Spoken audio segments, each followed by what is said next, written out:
केलेलं आहे ते विधानसभा निवडणुकीची एक पूर्वतयारी म्हणून आहे आणि त्यामध्ये जिल्हा निवडणूक विभागाने अतिशय चांगल्या पद्धतीनं काम केलेलं आहे. पुनरीक्षणमध्ये सुद्धा चांगलं काम करणार आहे. प्रत्येक पॉलिटिकल पार्टीच्या तक्रारीची, निवेदनाची, विनंतीची आम्ही दखल घेतो आहोत.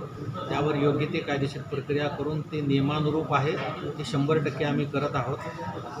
विधानसभेसाठी मतदान केंद्र अद्ययावत आणि सोयीचं राहावं आणि मतदार यादी हेल्दी राहावी यासाठी दिलेल्या प्रोग्रामप्रमाणे आपण आजपासून मतदार यादी पुनरीक्षणाचा कार्यक्रम सुरू केलेला आहे. आज ड्राफ्ट मतदार यादी प्रसिद्ध झालेली आहे.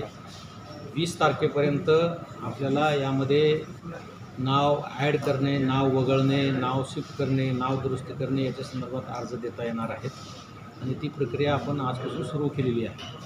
माझं सर्व मतदारांना विनम्र आव्हान असणार आहे की या कालावधीमध्ये आपण आपल्या BLOशी संपर्क करा.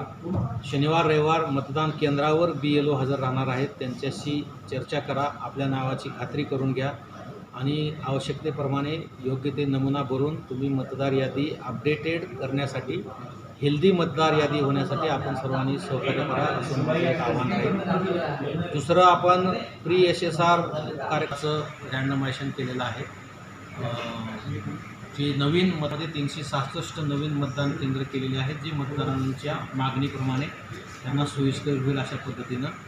काही 12 हाऊसिंग सोसायट्यामध्ये आपण नवीन मतदान केंद्र केलेले आहेत. 19 स्लम एरियामध्ये नवीन मतदान केंद्राची निर्मिती झालेली आहे. पण मतदार केंद्र तयार झाले, आता मतदार यादी चांगली करण्याचा आमचा प्रयत्न असणार आहे.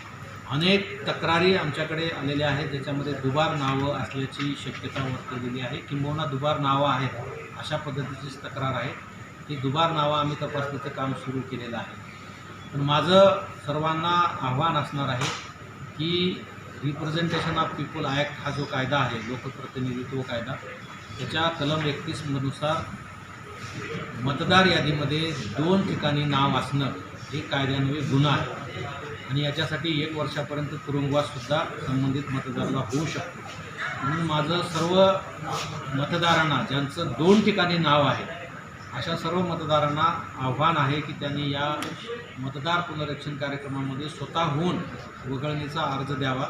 ते ज्या ठिकाणी राहतात, ज्या ठिकाणी झोपतात, ज्या ठिकाणी खातात ते ठिकाण सोडून इतर सर्व ठिकाणचे नावं त्यांनी स्वतःहून वगळून घ्यावं. आम्ही जे तक्रारी आलेल्या आहेत त्याच्यासाठी कमिटी गठीत केलेली आहे. तपासणी सुरू आहे, इन्क्वायरी चालू आहे. आमच्या चौकशीत आढळलं तर रितसर प्रक्रिया पार पाडून आम्ही ते नावं वगळणारच आहोत.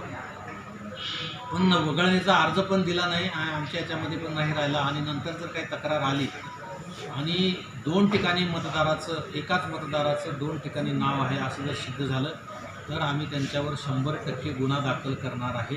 यामध्ये कुठेही हायगय केली जाणार नाही आहे.